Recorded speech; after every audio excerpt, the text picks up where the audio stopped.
안녕하세요. 역사의 순간들 속에서 피어난 믿음과 희망의 이야기를 전해드리는 시간입니다.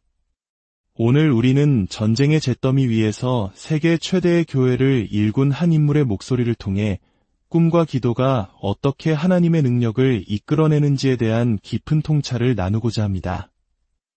이 말씀을 듣는 모든 분들의 삶에 하나님의 놀라운 은혜와 축복이 가득하기를 먼저 기도합니다.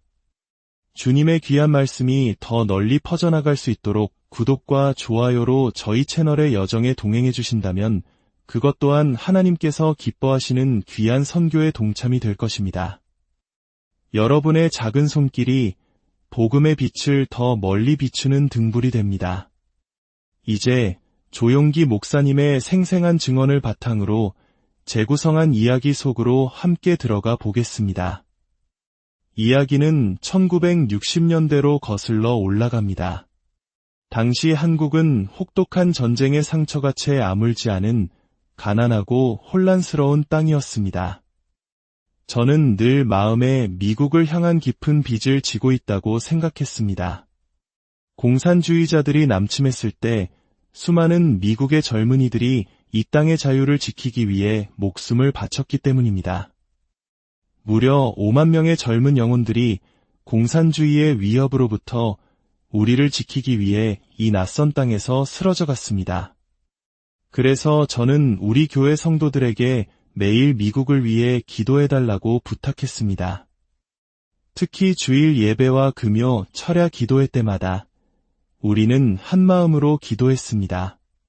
1961년 초 저는 미국 엘라베마주 모빌에서 집회를 인도하고 있었습니다. 제 영혼은 미국을 향한 무거운 부담감으로 가득 차 있었습니다. 저는 하나님께 부르짖었습니다. 아버지, 미국을 이대로 버리실 겁니까? 제발 그러지 마십시오. 미국이 무너지면 전 세계의 기독교가 흔들릴 것입니다. 미국은 무신론에 맞서는 마지막 보루와도 같습니다. 그때였습니다. 갑자기 성령께서 제 마음에 임하시며 말씀하셨습니다. 염려하지 말라. 내가 미국에 놀라운 부흥을 보낼 것이다. 그리고 성령께서는 구체적으로 말씀하셨습니다. 이번 부흥은 미국의 남부 바이블 벨트 지역인 펜사콜라에서 시작될 것이다. 저는 그 말씀에 큰 용기를 얻었지만 솔직히 저는 예언의 은사를 두려워했습니다. 제 목회 여정 내내 너무나 많은 거짓 예언들을 보아왔기 때문입니다. 그래서 저는 늘 기도산에 올라갈 때마다 치유의 은사를 달라고 간구했습니다. 하나님, 제게 병 고치는 은사를 주십시오. 예언의 은사는 단 한 번도 구하지 않았습니다. 하지만 이상하게도 제가 치유를 위해 기도할 때마다 하나님께서는 제 입을 통해 예언의 말씀을 쏟아내셨습니다. 저는 아버지, 저는 예언이 필요 없습니다. 치유의 은사를 원합니다. 라고 투정 부리듯 기도했지만 주권은 하나님께 있었습니다. 그분은 당신이 원하시는 바를 행하십니다. 얼마 후 저는 시애틀의 한 교회에서 말씀을 전하기 위해 호텔에 머물고 있었습니다. 그곳에서도 저는 미국을 위해 간절히 기도했습니다. 바로 그때 환상 중에 미국 지도가 펼쳐졌고 저는 자리에서 일어나 펜사콜라를 손가락으로 가리켰습니다. 펜사콜라는 너무나 작은 도시라 저도 잘 알지 못하는 곳이었습니다. 하나님께서는 제게 명령하셨습니다. 부흥의 바람이 펜사콜라에서부터 불기 시작할 것이라고 선포하라. 저는 망설였습니다. 하나님, 제가 누구인데 감히 그런 선포를 합니까? 호텔방에 서서 펜사콜라의 부흥이 오라고 명령하다니요. 너무나 어리석게 들립니다. 정말 우스꽝스럽게 느껴졌습니다. 하지만 하나님께서 말씀하셨습니다. 내가 에스겔에게 마른 뼈들을 향해 생기가 들어가라고 명령하게 하지 않았느냐? 너도 똑같이 명령하라. 그래서 저는 순종하는 마음으로 선포했습니다. 성령이여, 펜사콜라에 임하소서. 그리고 저는 지표에 모인 성도들 앞에서 떨리는 목소리로 그 예언을 전했습니다. 두려움에 온몸이 떨렸습니다. 하지만 1961년에는 아무 일도 일어나지 않았습니다. 1962년에도 1963년에도 마찬가지였습니다. 사람들은 제게 편지를 보내기 시작했습니다. 당신은 정말 선지자가 맞습니까? 펜사콜라의 대부흥을 예언했지만 아무 일도 없지 않습니까? 저는 그 예언을 했던 것을 깊이 후회했습니다. 하나님, 제가 왜 그 예언을 했을까요?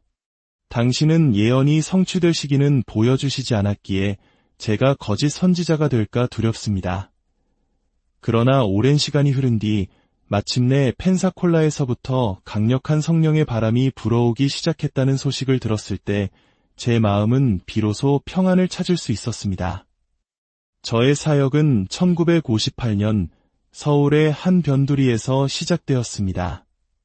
전쟁 직후의 한국은 그야말로 폐허와 같았습니다. 사회 전체가 혼란에 빠져 있었고 사람들은 극심한 가난에 허덕였습니다. 저희는 낡은 천막 하나를 치고 복음을 전하기 시작했습니다. 당시 저의 장모님이신 최자실 목사님은 이대한 기도의 용사이셨고 우리는 함께 개척의 길을 걸었습니다.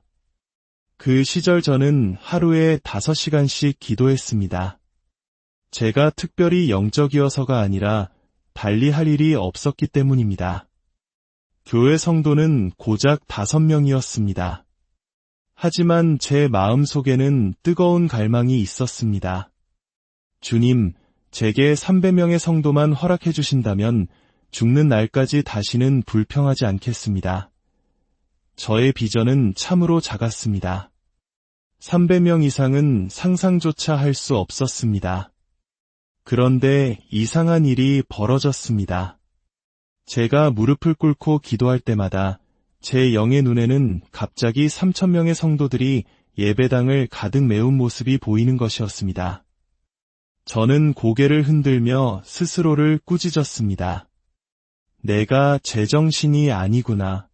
이건 불가능해. 30명도 안 되는데 어떻게 3,000명을 본단 말인가. 눈을 뜨면 5명의 성도가 앉아있는 낡은 천막이 보였지만 눈을 감고 기도하면 어김없이 3,000명의 환상이 나타났습니다. 성령께서는 3,000이라는 숫자를 제 마음에 깊이 새겨주셨습니다. 그리고 조금씩 저는 그 비전에 의해 완전히 사로잡히기 시작했습니다. 마치 3,000명의 영혼을 임신한 임산부처럼 말입니다. 저는 어느새 3,000명의 목회자처럼 행동하기 시작했습니다. 어깨를 펴고 이염 있게 걸었고 3,000명에게 설교하듯 목소리를 높였습니다. 그러면 5명의 성도들은 길을 막으며 말했습니다. 목사님, 소리 좀 그만 지르세요. 우리 귀가 아파요. 우린 5명뿐이라고요. 하지만 저는 대답했습니다. 아닙니다. 저는 지금 3,000명에게 설교하고 있습니다. 그들은 제가 농담하는 줄 알고 웃었지만 저는 진심이었습니다. 하나님께서 제 영혼에 심어주신 그 비전이 어떻게 이루어질지는 알 수 없었습니다. 하지만 1961년 우리는 도심으로 교회를 옮겼고 1964년이 되자 정말로 3,000명의 성도가 모였습니다. 제 삶에서 하나님은 늘 이런 방식으로 일하셨습니다. 먼저 제 영혼의 비전과 꿈을 심어주시고 그 비전을 품고 기도하게 하십니다. 저는 결코 텅 빈 마음으로 기도하지 않았습니다. 항상 마음에 뚜렷한 비전을 그리고 기도했습니다. 그러면 그 비전은 제 영혼 속에 그에 걸맞은 강력한 믿음을 낳았습니다.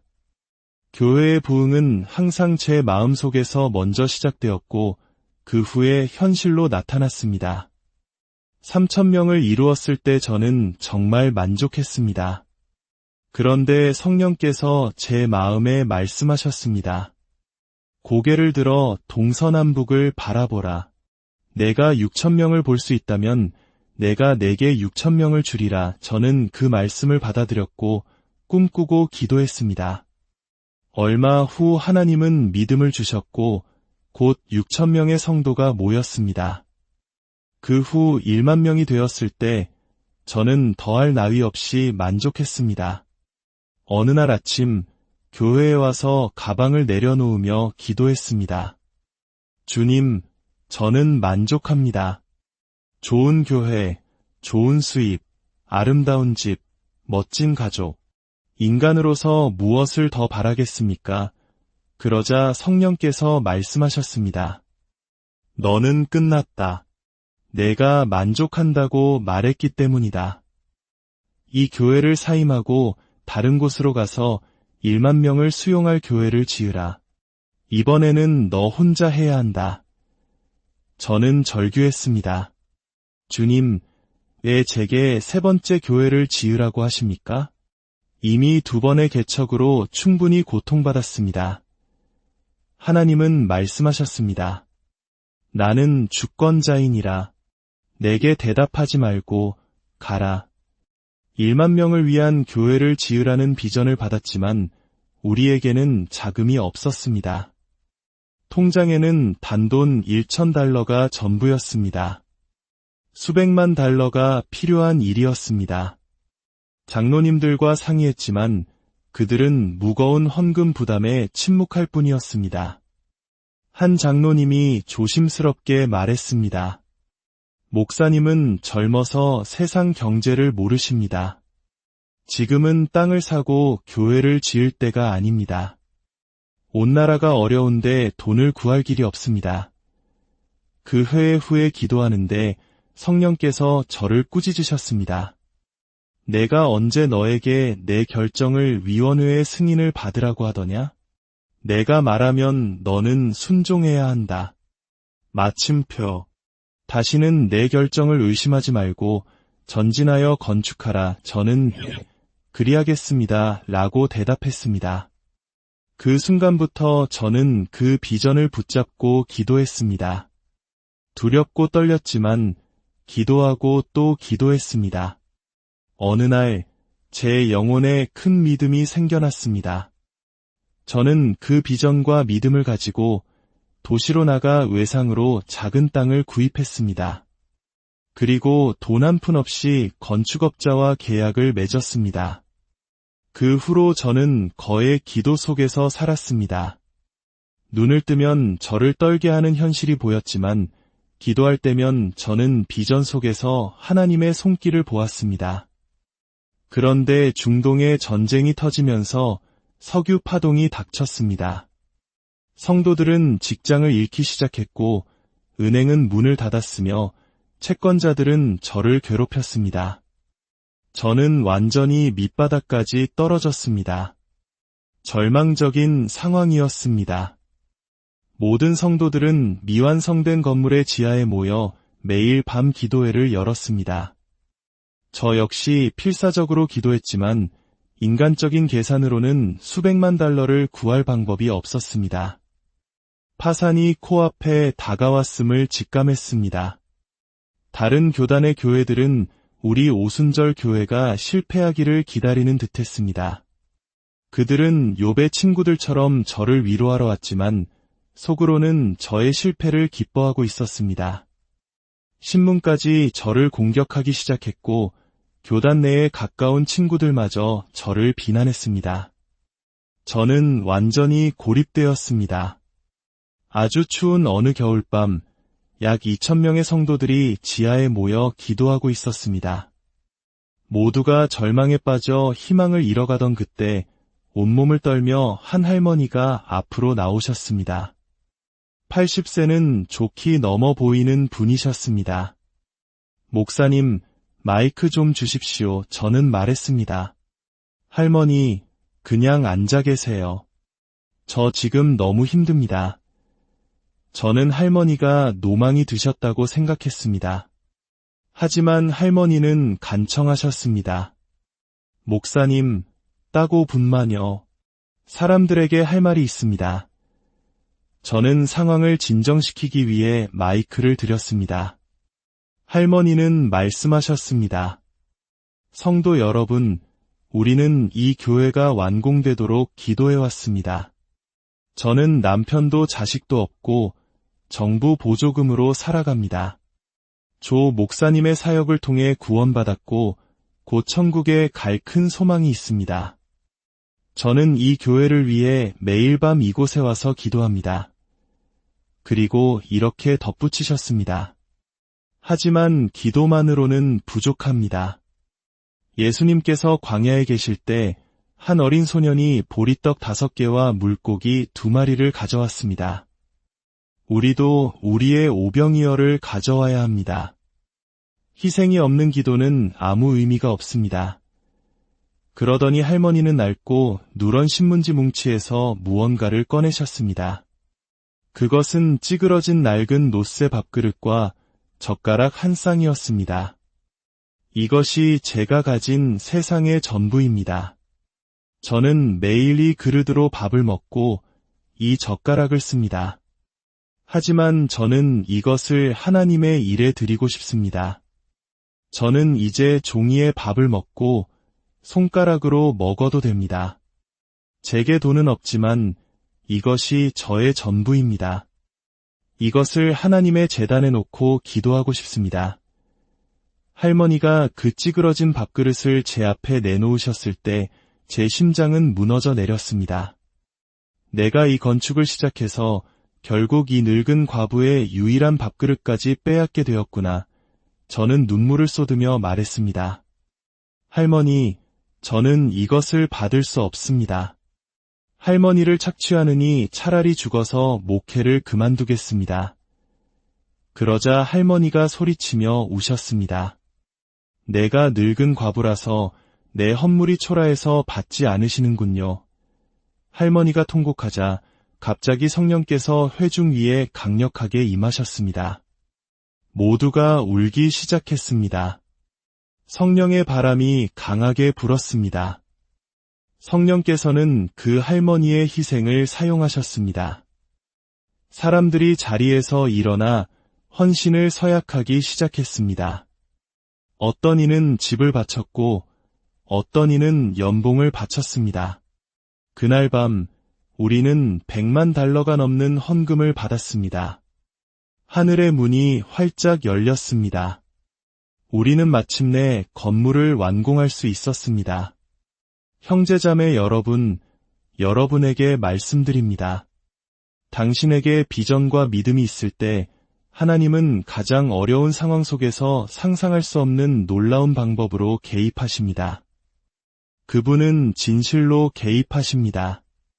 건물 봉헌 후 하나님은 제게 말씀하셨습니다. 내가 3만 명의 비전과 꿈을 가질 수 있다면 내가 3만 명을 줄이라. 이제 그런 비전을 갖는 것은 더 쉬워졌습니다. 저는 그 비전을 마음에 품고 믿음이 생길 때까지 기도했습니다. 비전이 마음에 잉태되었을 때 그것이 믿음이 될 때까지 기도해야 합니다. 기도하고 믿었더니 교회는 3만 명, 그리고 5만 명으로 성장했습니다. 저는 계속해서 10만 명, 50만 명, 그리고 100만 명의 비전을 받았습니다. 그때마다 저는 저의 한계와 무능함을 고백하며 불가능하다고 말했습니다. 저는 고등학교 졸업장밖에 없는 평범한 사람이었습니다. 그러나 하나님께서는 말씀하셨습니다. 그 일을 하는 것은 내가 아니라 내 성령이니라. 나는 단지 너를 통로로, 접촉점으로 사용할 뿐이다. 내가 단순하기에 내가 너를 쓸 수 있는 것이다. 그래서 저는 하나님의 계획을 받아들였습니다. 다시 한번 비전을 잉태하고 기도하고 꿈꾸었습니다. 그렇게 수년 만에 우리는 100만 명이 넘는 성도를 이루게 되었습니다. 이 모든 과정에서 저의 아내와 가족의 희생이 있었습니다. 저는 거의 집에 들어가지 못하고 사무실에서 잠을 잤습니다. 제 아들들은 목사로서의 조용기는 알지만 아버지로서의 조용기는 모른다고 말했습니다. 그 말은 지금도 제 가슴을 아프게 합니다. 하지만 살아있고 성장하며 능력 있는 교회를 원한다면 가족의 협력이 반드시 필요합니다. 우리 교회의 성장 비결은 바로 셀 조직, 즉 구역 조직 시스템에 있습니다. 저는 평신도들, 특히 여성 성도들을 훈련시켰습니다.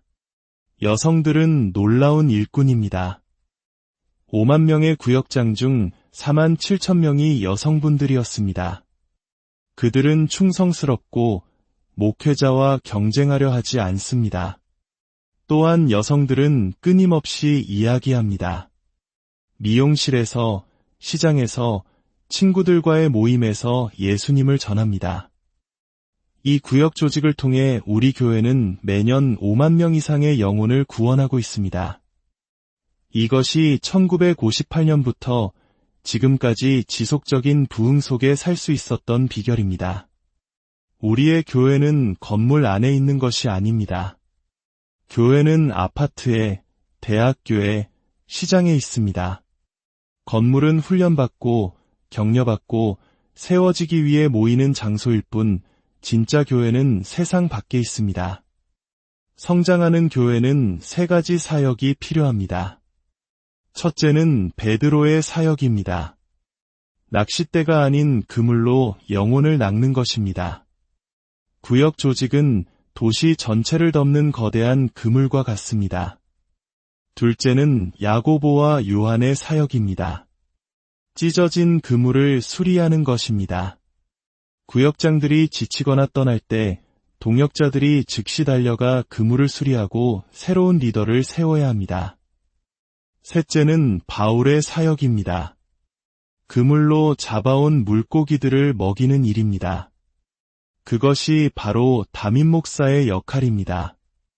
기도를 통해 우리는 한 국가를 변화시킬 수 있습니다. 정치를 바꿀 수 있고 한민족의 운명을 바꿀 수 있습니다. 지금 여러분이 어떤 어려움 속에 계시든지 어떤 절망적인 현실 앞에 서 계시든지 하나님께서 주시는 꿈과 비전을 붙드시길 바랍니다. 비전은 기도를 통해 믿음으로 잉태되고 그 믿음은 마침내 현실이 됩니다. 당신의 삶이 단지 생존하는 삶이 아니라 하나님의 비전을 이루어가는 위대한 여정이 되기를 바랍니다. 여러분의 삶에 하나님의 기적이 넘치기를 주님의 이름으로 축원합니다. 안녕하세요.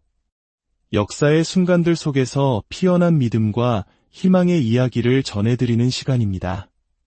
오늘 우리는 전쟁의 잿더미 위에서 세계 최대의 교회를 일군 한 인물의 목소리를 통해 꿈과 기도가 어떻게 하나님의 능력을 이끌어내는지에 대한 깊은 통찰을 나누고자 합니다. 이 말씀을 듣는 모든 분들의 삶에 하나님의 놀라운 은혜와 축복이 가득하기를 먼저 기도합니다. 주님의 귀한 말씀이 더 널리 퍼져나갈 수 있도록 구독과 좋아요로 저희 채널의 여정에 동행해 주신다면 그것 또한 하나님께서 기뻐하시는 귀한 선교의 동참이 될 것입니다. 여러분의 작은 손길이 복음의 빛을 더 멀리 비추는 등불이 됩니다. 이제 조용기 목사님의 생생한 증언을 바탕으로 재구성한 이야기 속으로 함께 들어가 보겠습니다. 이야기는 1960년대로 거슬러 올라갑니다. 당시 한국은 혹독한 전쟁의 상처가 채 아물지 않은 가난하고 혼란스러운 땅이었습니다. 저는 늘 마음에 미국을 향한 깊은 빚을 지고 있다고 생각했습니다. 공산주의자들이 남침했을 때 수많은 미국의 젊은이들이 이 땅의 자유를 지키기 위해 목숨을 바쳤기 때문입니다. 무려 5만 명의 젊은 영혼들이 공산주의의 위협으로부터 우리를 지키기 위해 이 낯선 땅에서 쓰러져 갔습니다. 그래서 저는 우리 교회 성도들에게 매일 미국을 위해 기도해달라고 부탁했습니다. 특히 주일 예배와 금요 철야 기도회 때마다 우리는 한마음으로 기도했습니다. 1961년 초 저는 미국 엘라베마주 모빌에서 집회를 인도하고 있었습니다. 제 영혼은 미국을 향한 무거운 부담감으로 가득 차 있었습니다. 저는 하나님께 부르짖었습니다. 아버지, 미국을 이대로 버리실 겁니까? 제발 그러지 마십시오. 미국이 무너지면 전 세계의 기독교가 흔들릴 것입니다. 미국은 무신론에 맞서는 마지막 보루와도 같습니다. 그때였습니다. 갑자기 성령께서 제 마음에 임하시며 말씀하셨습니다. 염려하지 말라. 내가 미국에 놀라운 부흥을 보낼 것이다. 그리고 성령께서는 구체적으로 말씀하셨습니다. 이번 부흥은 미국의 남부 바이블 벨트 지역인 펜사콜라에서 시작될 것이다. 저는 그 말씀에 큰 용기를 얻었지만 솔직히 저는 예언의 은사를 두려워했습니다. 제 목회 여정 내내 너무나 많은 거짓 예언들을 보아왔기 때문입니다. 그래서 저는 늘 기도산에 올라갈 때마다 치유의 은사를 달라고 간구했습니다. 하나님, 제게 병 고치는 은사를 주십시오. 예언의 은사는 단 한 번도 구하지 않았습니다. 하지만 이상하게도 제가 치유를 위해 기도할 때마다 하나님께서는 제 입을 통해 예언의 말씀을 쏟아내셨습니다. 아버지, 저는 예언이 필요 없습니다. 치유의 은사를 원합니다. 라고 투정 부리듯 기도했지만 주권은 하나님께 있었습니다. 그분은 당신이 원하시는 바를 행하십니다. 얼마 후 저는 시애틀의 한 교회에서 말씀을 전하기 위해 호텔에 머물고 있었습니다. 그곳에서도 저는 미국을 위해 간절히 기도했습니다. 바로 그때 환상 중에 미국 지도가 펼쳐졌고 저는 자리에서 일어나 펜사콜라를 손가락으로 가리켰습니다. 펜사콜라는 너무나 작은 도시라 저도 잘 알지 못하는 곳이었습니다. 하나님께서는 제게 명령하셨습니다. 부흥의 바람이 펜사콜라에서부터 불기 시작할 것이라고 선포하라. 저는 망설였습니다. 하나님, 제가 누구인데 감히 그런 선포를 합니까? 호텔방에 서서 펜사콜라의 부흥이 오라고 명령하다니요. 너무나 어리석게 들립니다. 정말 우스꽝스럽게 느껴졌습니다. 하지만 하나님께서 말씀하셨습니다. 내가 에스겔에게 마른 뼈들을 향해 생기가 들어가라고 명령하게 하지 않았느냐? 너도 똑같이 명령하라. 그래서 저는 순종하는 마음으로 선포했습니다. 성령이여, 펜사콜라에 임하소서. 그리고 저는 지표에 모인 성도들 앞에서 떨리는 목소리로 그 예언을 전했습니다. 두려움에 온몸이 떨렸습니다. 하지만 1961년에는 아무 일도 일어나지 않았습니다. 1962년에도 1963년에도 마찬가지였습니다. 사람들은 제게 편지를 보내기 시작했습니다. 당신은 정말 선지자가 맞습니까? 펜사콜라의 대부흥을 예언했지만 아무 일도 없지 않습니까? 저는 그 예언을 했던 것을 깊이 후회했습니다. 하나님, 제가 왜 그 예언을 했을까요? 당신은 예언이 성취될 시기는 보여주시지 않았기에 제가 거짓 선지자가 될까 두렵습니다. 그러나 오랜 시간이 흐른 뒤 마침내 펜사콜라에서부터 강력한 성령의 바람이 불어오기 시작했다는 소식을 들었을 때 제 마음은 비로소 평안을 찾을 수 있었습니다. 저의 사역은 1958년 서울의 한 변두리에서 시작되었습니다. 전쟁 직후의 한국은 그야말로 폐허와 같았습니다. 사회 전체가 혼란에 빠져 있었고 사람들은 극심한 가난에 허덕였습니다. 저희는 낡은 천막 하나를 치고 복음을 전하기 시작했습니다. 당시 저의 장모님이신 최자실 목사님은 위대한 기도의 용사이셨고 우리는 함께 개척의 길을 걸었습니다. 그 시절 저는 하루에 5시간씩 기도했습니다. 제가 특별히 영적이어서가 아니라 달리 할 일이 없었기 때문입니다. 교회 성도는 고작 5명이었습니다. 하지만 제 마음속에는 뜨거운 갈망이 있었습니다. 주님, 제게 300명의 성도만 허락해 주신다면 죽는 날까지 다시는 불평하지 않겠습니다. 저의 비전은 참으로 작았습니다. 300명 이상은 상상조차 할 수 없었습니다. 그런데 이상한 일이 벌어졌습니다.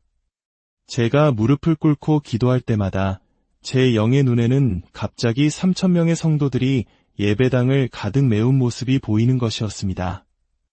저는 고개를 흔들며 스스로를 꾸짖었습니다.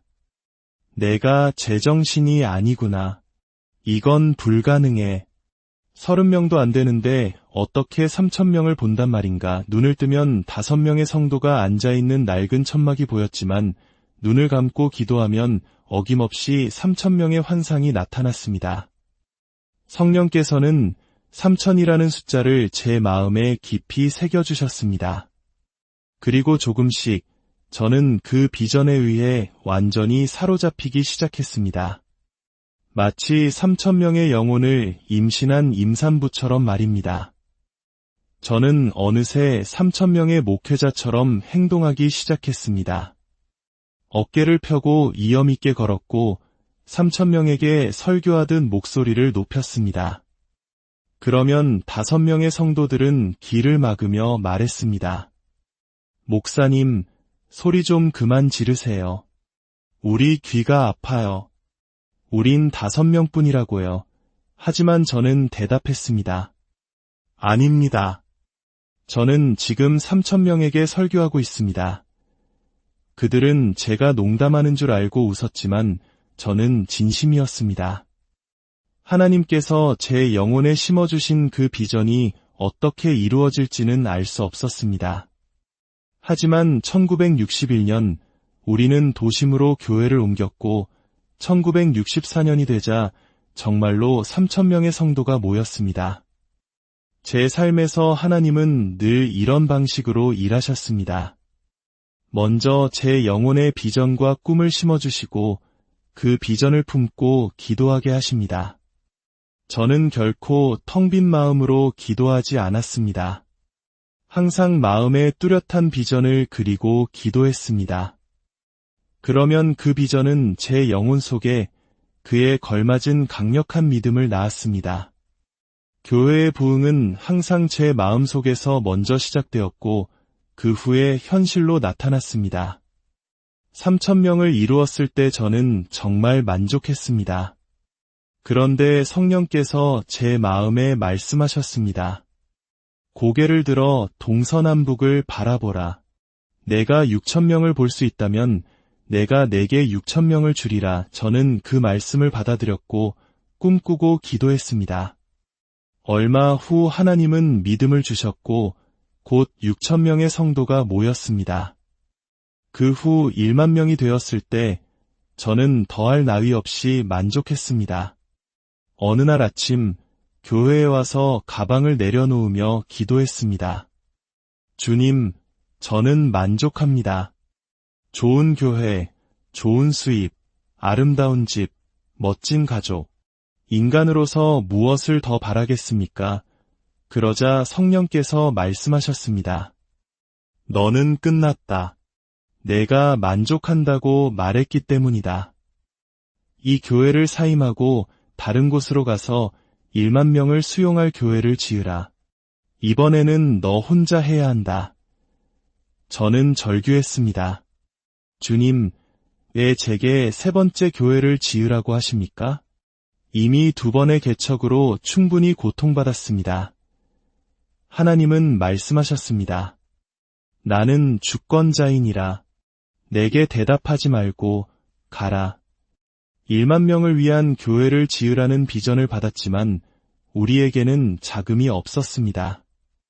통장에는 단돈 1,000달러가 전부였습니다. 수백만 달러가 필요한 일이었습니다. 장로님들과 상의했지만 그들은 무거운 헌금 부담에 침묵할 뿐이었습니다. 한 장로님이 조심스럽게 말했습니다. 목사님은 젊어서 세상 경제를 모르십니다. 지금은 땅을 사고 교회를 지을 때가 아닙니다. 온 나라가 어려운데 돈을 구할 길이 없습니다. 그 회의 후에 기도하는데 성령께서 저를 꾸짖으셨습니다. 내가 언제 너에게 내 결정을 위원회의 승인을 받으라고 하더냐? 내가 말하면 너는 순종해야 한다. 마침표. 다시는 내 결정을 의심하지 말고 전진하여 건축하라. 저는 그리하겠습니다. 라고 대답했습니다. 그 순간부터 저는 그 비전을 붙잡고 기도했습니다. 두렵고 떨렸지만 기도하고 또 기도했습니다. 어느 날 제 영혼에 큰 믿음이 생겨났습니다. 저는 그 비전과 믿음을 가지고 도시로 나가 외상으로 작은 땅을 구입했습니다. 그리고 돈 한 푼 없이 건축업자와 계약을 맺었습니다. 그 후로 저는 거의 기도 속에서 살았습니다. 눈을 뜨면 저를 떨게 하는 현실이 보였지만 기도할 때면 저는 비전 속에서 하나님의 손길을 보았습니다. 그런데 중동에 전쟁이 터지면서 석유 파동이 닥쳤습니다. 성도들은 직장을 잃기 시작했고 은행은 문을 닫았으며 채권자들은 저를 괴롭혔습니다. 저는 완전히 밑바닥까지 떨어졌습니다. 절망적인 상황이었습니다. 모든 성도들은 미완성된 건물의 지하에 모여 매일 밤 기도회를 열었습니다. 저 역시 필사적으로 기도했지만 인간적인 계산으로는 수백만 달러를 구할 방법이 없었습니다. 파산이 코앞에 다가왔음을 직감했습니다. 다른 교단의 교회들은 우리 오순절 교회가 실패하기를 기다리는 듯했습니다. 그들은 욥의 친구들처럼 저를 위로하러 왔지만 속으로는 저의 실패를 기뻐하고 있었습니다. 신문까지 저를 공격하기 시작했고 교단 내에 가까운 친구들마저 저를 비난했습니다. 저는 완전히 고립되었습니다. 아주 추운 어느 겨울밤 약 2,000명의 성도들이 지하에 모여 기도하고 있었습니다. 모두가 절망에 빠져 희망을 잃어가던 그때 온몸을 떨며 한 할머니가 앞으로 나오셨습니다. 80세는 좋게 넘어 보이는 분이셨습니다. 목사님, 마이크 좀 주십시오. 저는 말했습니다. 할머니, 그냥 앉아 계세요. 저 지금 너무 힘듭니다. 저는 할머니가 노망이 드셨다고 생각했습니다. 하지만 할머니는 간청하셨습니다. 목사님, 따고 분만요. 사람들에게 할 말이 있습니다. 저는 상황을 진정시키기 위해 마이크를 드렸습니다. 할머니는 말씀하셨습니다. 성도 여러분, 우리는 이 교회가 완공되도록 기도해왔습니다. 저는 남편도 자식도 없고 정부 보조금으로 살아갑니다. 조 목사님의 사역을 통해 구원받았고 곧 천국에 갈 큰 소망이 있습니다.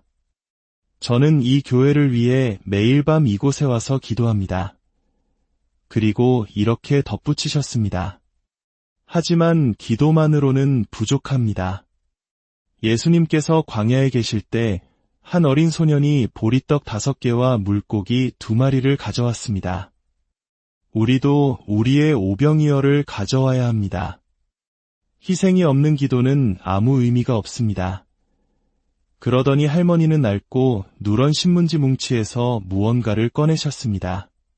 그것은 찌그러진 낡은 노쇠 밥그릇과 젓가락 한 쌍이었습니다. 이것이 제가 가진 세상의 전부입니다. 저는 매일 이 그릇으로 밥을 먹고 이 젓가락을 씁니다. 하지만 저는 이것을 하나님의 일에 드리고 싶습니다. 저는 이제 종이에 밥을 먹고 손가락으로 먹어도 됩니다. 제게 돈은 없지만 이것이 저의 전부입니다. 이것을 하나님의 제단에 놓고 기도하고 싶습니다. 할머니가 그 찌그러진 밥그릇을 제 앞에 내놓으셨을 때 제 심장은 무너져 내렸습니다. 내가 이 건축을 시작해서 결국 이 늙은 과부의 유일한 밥그릇까지 빼앗게 되었구나. 저는 눈물을 쏟으며 말했습니다. 할머니, 저는 이것을 받을 수 없습니다. 할머니를 착취하느니 차라리 죽어서 목회를 그만두겠습니다. 그러자 할머니가 소리치며 우셨습니다. 내가 늙은 과부라서 내 헌물이 초라해서 받지 않으시는군요. 할머니가 통곡하자 갑자기 성령께서 회중 위에 강력하게 임하셨습니다. 모두가 울기 시작했습니다. 성령의 바람이 강하게 불었습니다. 성령께서는 그 할머니의 희생을 사용하셨습니다. 사람들이 자리에서 일어나 헌신을 서약하기 시작했습니다. 어떤 이는 집을 바쳤고 어떤 이는 연봉을 바쳤습니다. 그날 밤 우리는 100만 달러가 넘는 헌금을 받았습니다. 하늘의 문이 활짝 열렸습니다. 우리는 마침내 건물을 완공할 수 있었습니다. 형제자매 여러분, 여러분에게 말씀드립니다. 당신에게 비전과 믿음이 있을 때 하나님은 가장 어려운 상황 속에서 상상할 수 없는 놀라운 방법으로 개입하십니다. 그분은 진실로 개입하십니다. 건물 봉헌 후 하나님은 제게 말씀하셨습니다.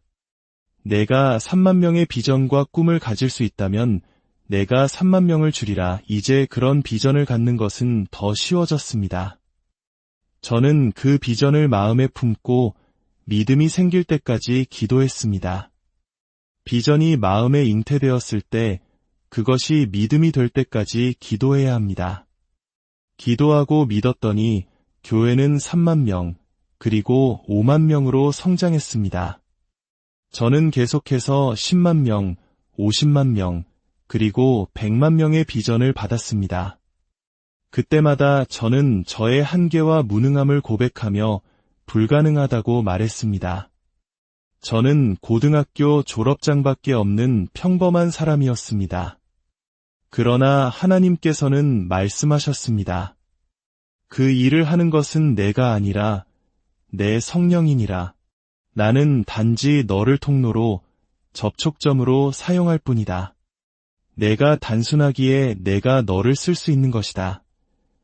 그래서 저는 하나님의 계획을 받아들였습니다. 다시 한번 비전을 잉태하고 기도하고 꿈꾸었습니다. 그렇게 수년 만에 우리는 100만 명이 넘는 성도를 이루게 되었습니다. 이 모든 과정에서 저의 아내와 가족의 희생이 있었습니다. 저는 거의 집에 들어가지 못하고 사무실에서 잠을 잤습니다. 제 아들들은 목사로서의 조용기는 알지만 아버지로서의 조용기는 모른다고 말했습니다. 그 말은 지금도 제 가슴을 아프게 합니다.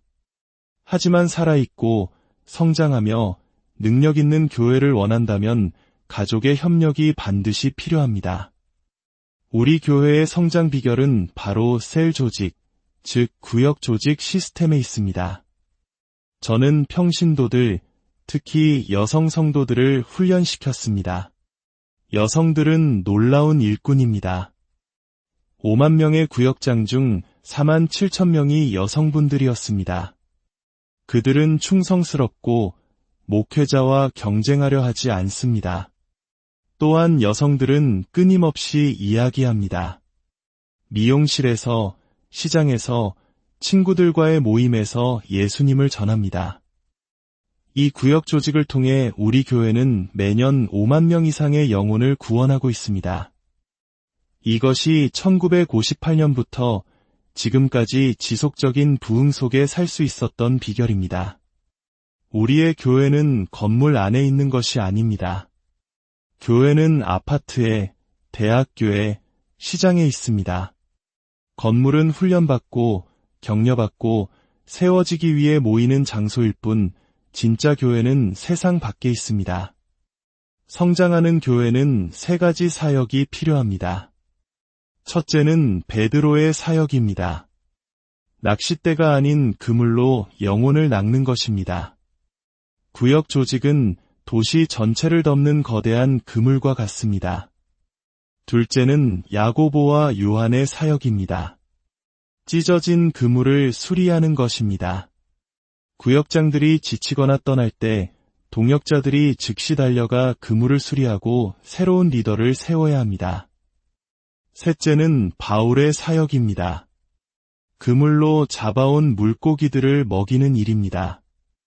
그것이 바로 담임 목사의 역할입니다.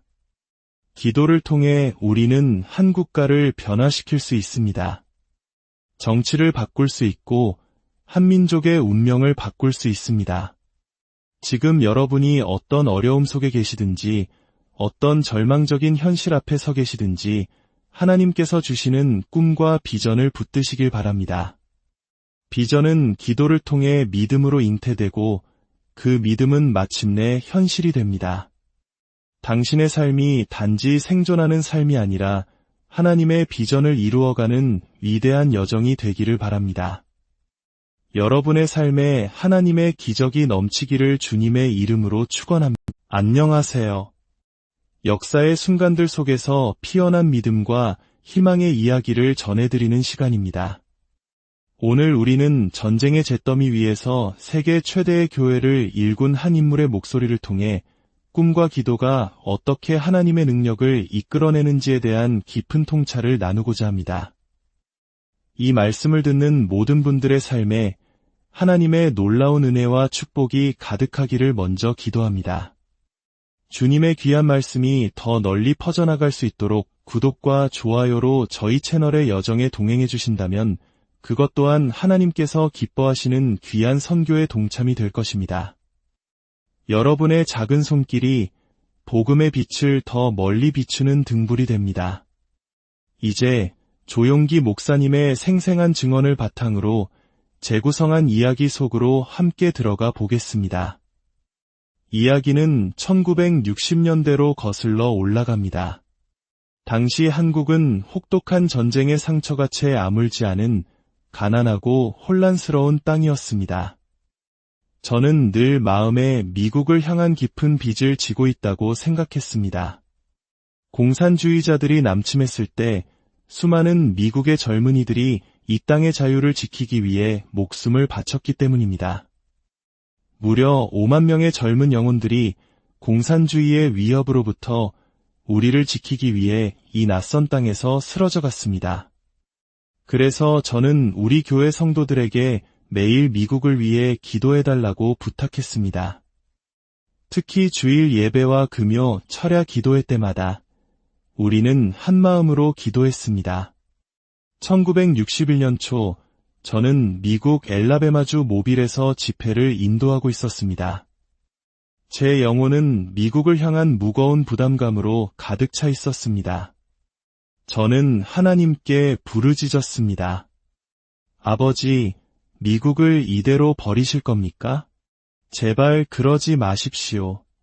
미국이 무너지면 전 세계의 기독교가 흔들릴 것입니다. 미국은 무신론에 맞서는 마지막 보루와도 같습니다. 그때였습니다. 갑자기 성령께서 제 마음에 임하시며 말씀하셨습니다. 염려하지 말라. 내가 미국에 놀라운 부흥을 보낼 것이다. 그리고 성령께서는 구체적으로 말씀하셨습니다. 이번 부흥은 미국의 남부 바이블 벨트 지역인 펜사콜라에서 시작될 것이다.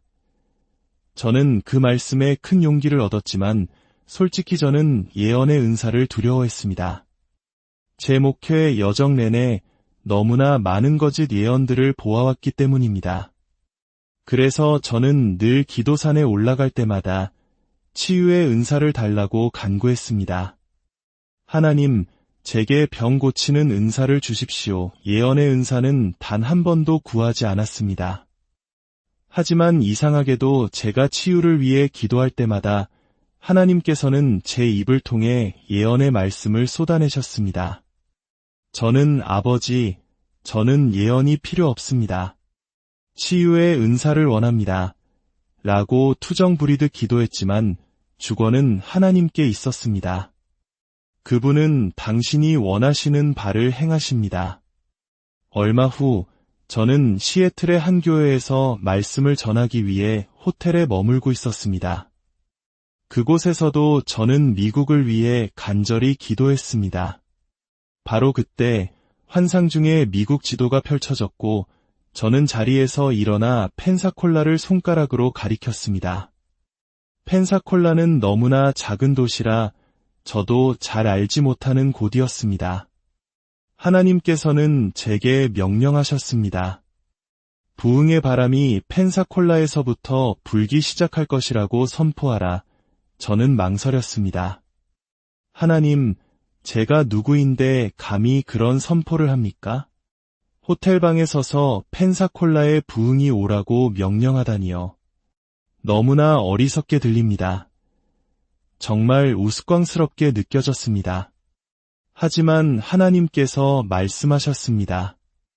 내가 에스겔에게 마른 뼈들을 향해 생기가 들어가라고 명령하게 하지 않았느냐? 너도 똑같이 명령하라. 그래서 저는 순종하는 마음으로 선포했습니다. 성령이여, 펜사콜라에 임하소서. 그리고 저는 지표에 모인 성도들 앞에서 떨리는 목소리로 그 예언을 전했습니다. 두려움에 온몸이 떨렸습니다. 하지만 1961년에는 아무 일도 일어나지 않았습니다. 1962년에도 1963년에도 마찬가지였습니다. 사람들은 제게 편지를 보내기 시작했습니다. 당신은 정말 선지자가 맞습니까? 펜사콜라의 대부흥을 예언했지만 아무 일도 없지 않습니까? 저는 그 예언을 했던 것을 깊이 후회했습니다. 하나님, 제가 왜 그 예언을 했을까요? 당신은 예언이 성취될 시기는 보여주시지 않았기에 제가 거짓 선지자가 될까 두렵습니다. 그러나 오랜 시간이 흐른 뒤 마침내 펜사콜라에서부터 강력한 성령의 바람이 불어오기 시작했다는 소식을 들었을 때 제 마음은 비로소 평안을 찾을 수 있었습니다. 저의 사역은 1958년 서울의 한 변두리에서 시작되었습니다. 전쟁 직후의 한국은 그야말로 폐허와 같았습니다. 사회 전체가 혼란에 빠져 있었고 사람들은 극심한 가난에 허덕였습니다. 저희는 낡은 천막 하나를 치고 복음을 전하기 시작했습니다. 당시 저의 장모님이신 최자실 목사님은 이대한 기도의 용사이셨고 우리는 함께 개척의 길을 걸었습니다. 그 시절 저는 하루에 5시간씩 기도했습니다. 제가 특별히 영적이어서가 아니라 달리 할 일이 없었기 때문입니다. 교회 성도는 고작 5명이었습니다. 하지만 제 마음속에는 뜨거운 갈망이 있었습니다. 주님, 제게 300명의 성도만 허락해 주신다면 죽는 날까지 다시는 불평하지 않겠습니다. 저의 비전은 참으로 작았습니다. 300명 이상은 상상조차 할 수 없었습니다. 그런데 이상한 일이 벌어졌습니다. 제가 무릎을 꿇고 기도할 때마다 제 영의 눈에는 갑자기 3,000명의 성도들이 예배당을 가득 메운 모습이 보이는 것이었습니다. 저는 고개를 흔들며 스스로를 꾸짖었습니다. 내가 제정신이 아니구나. 이건 불가능해. 30명도 안 되는데 어떻게 3,000명을 본단 말인가. 눈을 뜨면 5명의 성도가 앉아있는 낡은 천막이 보였지만 눈을 감고 기도하면 어김없이 3,000명의 환상이 나타났습니다. 성령께서는 3,000이라는 숫자를 제 마음에 깊이 새겨주셨습니다. 그리고 조금씩 저는 그 비전에 의해 완전히 사로잡히기 시작했습니다. 마치 3,000명의 영혼을 임신한 임산부처럼 말입니다. 저는 어느새 3,000명의 목회자처럼 행동하기 시작했습니다. 어깨를 펴고 이염 있게 걸었고 3,000명에게 설교하듯 목소리를 높였습니다. 그러면 5명의 성도들은 길을 막으며 말했습니다. 목사님, 소리 좀 그만 지르세요. 우리 귀가 아파요. 우린 5명뿐이라고요. 하지만 저는 대답했습니다. 아닙니다. 저는 지금 3,000명에게 설교하고 있습니다. 그들은 제가 농담하는 줄 알고 웃었지만 저는 진심이었습니다. 하나님께서 제 영혼에 심어주신 그 비전이 어떻게 이루어질지는 알 수 없었습니다. 하지만 1961년 우리는 도심으로 교회를 옮겼고 1964년이 되자 정말로 3,000명의 성도가 모였습니다. 제 삶에서 하나님은 늘 이런 방식으로 일하셨습니다. 먼저 제 영혼의 비전과 꿈을 심어주시고 그 비전을 품고 기도하게 하십니다. 저는 결코 텅 빈 마음으로 기도하지 않았습니다.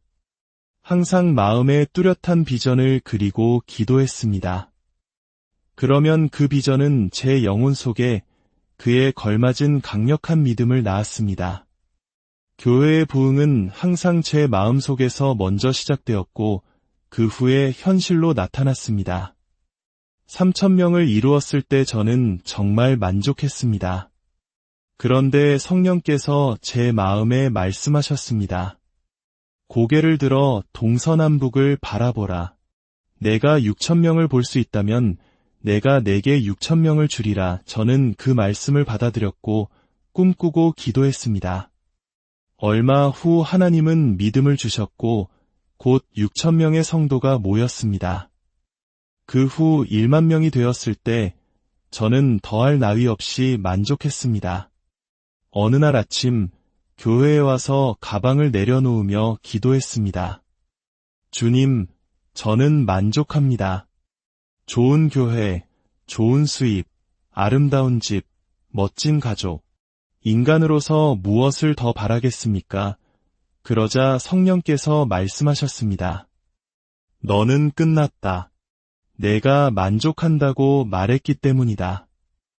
이 교회를 사임하고 다른 곳으로 가서 1만 명을 수용할 교회를 지으라. 이번에는 너 혼자 해야 한다. 저는 절규했습니다. 주님, 왜 제게 세 번째 교회를 지으라고 하십니까? 이미 2번의 개척으로 충분히 고통받았습니다. 하나님은 말씀하셨습니다. 나는 주권자이니라. 내게 대답하지 말고 가라. 1만 명을 위한 교회를 지으라는 비전을 받았지만 우리에게는 자금이 없었습니다. 통장에는 단돈 1,000달러가 전부였습니다. 수백만 달러가 필요한 일이었습니다. 장로님들과 상의했지만 그들은 무거운 헌금 부담에 침묵할 뿐이었습니다. 한 장로님이 조심스럽게 말했습니다. 목사님은 젊어서 세상 경제를 모르십니다. 지금은 땅을 사고 교회를 지을 때가 아닙니다. 온 나라가 어려운데 돈을 구할 길이 없습니다. 그 회의 후에 기도하는데 성령께서 저를 꾸짖으셨습니다. 내가 언제 너에게 내 결정을 위원회의 승인을 받으라고 하더냐? 내가 말하면 너는 순종해야 한다. 마침표. 다시는 내 결정을 의심하지 말고 전진하여 건축하라. 저는 그리하겠습니다. 라고 대답했습니다. 그 순간부터 저는 그 비전을 붙잡고 기도했습니다. 두렵고 떨렸지만 기도하고 또 기도했습니다. 어느 날 제 영혼에 큰 믿음이 생겨났습니다. 저는 그 비전과 믿음을 가지고 도시로 나가 외상으로 작은 땅을 구입했습니다. 그리고 돈 한 푼 없이 건축업자와 계약을 맺었습니다. 그 후로 저는 거의 기도 속에서 살았습니다. 눈을 뜨면 저를 떨게 하는 현실이 보였지만 기도할 때면 저는 비전 속에서 하나님의 손길을 보았습니다. 그런데 중동에 전쟁이 터지면서 석유 파동이 닥쳤습니다. 성도들은 직장을 잃기 시작했고 은행은 문을 닫았으며 채권자들은 저를 괴롭혔습니다. 저는 완전히 밑바닥까지 떨어졌습니다. 절망적인 상황이었습니다. 모든 성도들은 미완성된 건물의 지하에 모여 매일 밤 기도회를 열었습니다. 저 역시 필사적으로 기도했지만 인간적인 계산으로는 수백만 달러를 구할 방법이 없었습니다. 파산이 코앞에 다가왔음을 직감했습니다. 다른 교단의 교회들은 우리 오순절 교회가 실패하기를 기다리는 듯했습니다. 그들은 욥의 친구들처럼 저를 위로하러 왔지만 속으로는 저의 실패를 기뻐하고 있었습니다. 신문까지 저를 공격하기 시작했고 교단 내에 가까운 친구들마저 저를 비난했습니다. 저는 완전히 고립되었습니다. 아주 추운 어느 겨울밤, 약 2,000명의 성도들이 지하에 모여 기도하고 있었습니다. 모두가 절망에 빠져 희망을 잃어가던 그때 온몸을 떨며 한 할머니가 앞으로 나오셨습니다.